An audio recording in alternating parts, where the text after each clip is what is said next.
ओम शांति। आज सुनते हैं प्यारे बाबा की 16 अप्रैल की मुरली से दिल में छपने वाली गहराई की बातें। आज की मुरली में बाबा ने कितना सुंदर हम बच्चों को सुनाया। अपनी जांच करने के लिए जांच करो, अंदर कोई शैतानी तो नहीं है। हाँ, किसी का घर पिटाने का काम तो नहीं करते हैं। सुनी सुनाई बातों पे विश्वास करने वाला धूतीपना तो नहीं है। ये धूतीपना बहुत नुकसानकारक है। हाँ, किसी से व्यर्थ के समाचार पूछते तो नहीं है, क्या हुआ कैसे, तो डिससर्विस तो नहीं करते। हाँ, झूठ तो नहीं बोलते, किसी को धोखा तो नहीं दिया। अपने से जांच करो, अपने से पूछो। आज बाबा ने कितना कितना रियलाइज कराया। हाँ, आज का गीत भी ऐसा था, क्या मुखड़ा देख ले प्राणी जरा तू दर्पण में। हाँ, क्या है पाप क्या है पुण्य तेरे खाते में। तो बाबा ने कहा देखो जरा क्या है पाप क्या है पुण्य। कहता है नारद का मिसाल देखा ना, मुखड़ा देख तो सही, अपने आप को देखना है। हाँ, आज का मुरली मंथन लखनऊ सेंटर के जानकीपुरम सेंटर से कर रहे हैं। यहाँ सुमन बहन रहती हैं, बड़ी निर्माण चित, और भवन इतना विशाल बनाया है, 4 मंजिला। लखनऊ में बहुत बड़ा भवन बाबा का, देखने योग्य है, और बहुत निमित निर्माण और बाबा की सच्ची सेवाधारी। हाँ, फिर बाबा ने आज कहा कि बच्चे मैं कौन हूँ, मैं तो करण करावनहार हूँ ना। मुझे पतित पावन भी कहते हैं ना, मैं पतित पावन हूँ। हाँ, उसको याद करते हैं। सबसे पहले गीता का भगवान कौन, सबको परिचय देना चाहिए कि कौन है वो गीता का भगवान। फिर बाबा ने कहा कि बच्चे देखो, ये 84 जन्मों का जो चक्र जो है, ये बुद्धि में अगर घुमाते रहे तो चक्रवर्ती राजा रानी बन जाएंगे। 84 जन्मों की कहानी बुद्धि में घूमती रहनी चाहिए। अब बच्चे इतना ज्ञान बाबा देते हैं तुम बच्चों को, तो ये ज्ञान भी तुम्हारी बुद्धि में रमण करता रहना चाहिए। हाँ, विचार सागर मंथन चलता रहना चाहिए। बच्चों को चित्रों के सामने आके बैठ जाना चाहिए, तब विचार सागर मंथन चलेगा ना। सारा दिन बुद्धि में विचार सागर मंथन चले, कैसे किसको समझाएं, कैसे करोड़ों आत्माओं का उद्धार करें, ये चिंतन चलता रहना चाहिए। सर्विसेबल बच्चों का ऐसा चिंतन चलता रहे। सर्विस करेंगे तभी तो ऊंच पद पाएंगे। तो बाबा ने कहा प्रदर्शनी में देखो बच्चे कितना आते हैं, लेकिन बाप का परिचय मिले और बाप को पहचान लें, ये है बड़ी बात। इसको पहचानना है।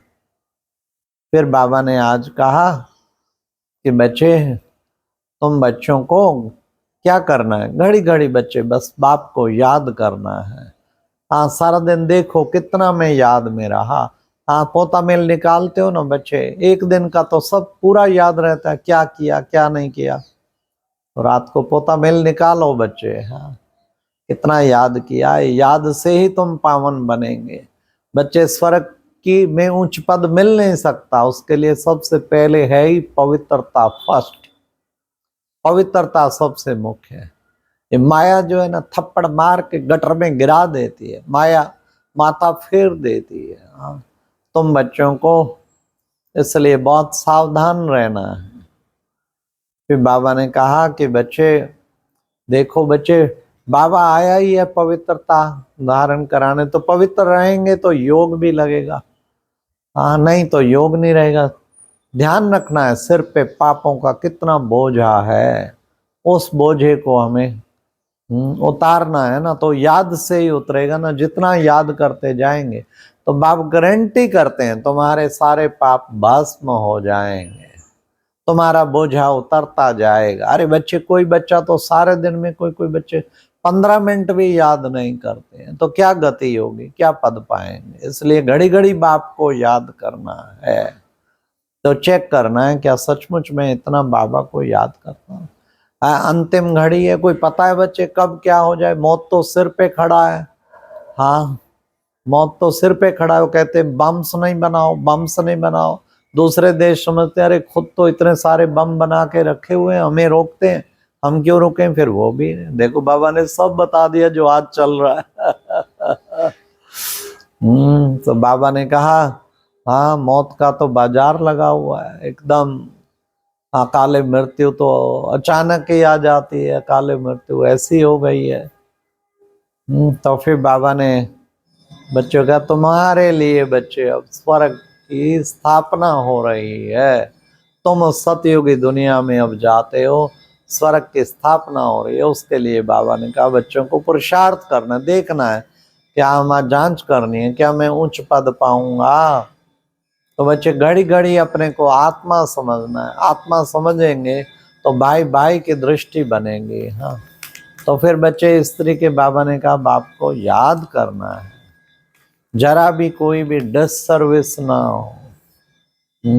जितना बाप, बच्चे अगर पवित्र नहीं रहेंगे तो बाप की निंदा कराएंगे। कोई की बुद्धि किसी में लग जाती, चेक करो मेरी बुद्धि एक, मेरी दिल एक बाप में लगी है या किसी देहधारी में लगी है या कर्म संबंधियों में लगी है।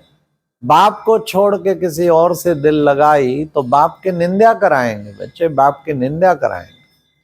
ऐसा बच्चों को नहीं करना है, बाबा की निंदा कराने वाला थोड़ी बनना है। तो बाबा ने कितना अच्छा हम बच्चों को बताया कि बच्चे यही समय है तुम बच्चों को, हाँ देखो तुम बच्चों को कितना खुशी में आकर तुम बाप का परिचय सबको देना है, खुशी में देना है, सदा खुशी चढ़ी रहे।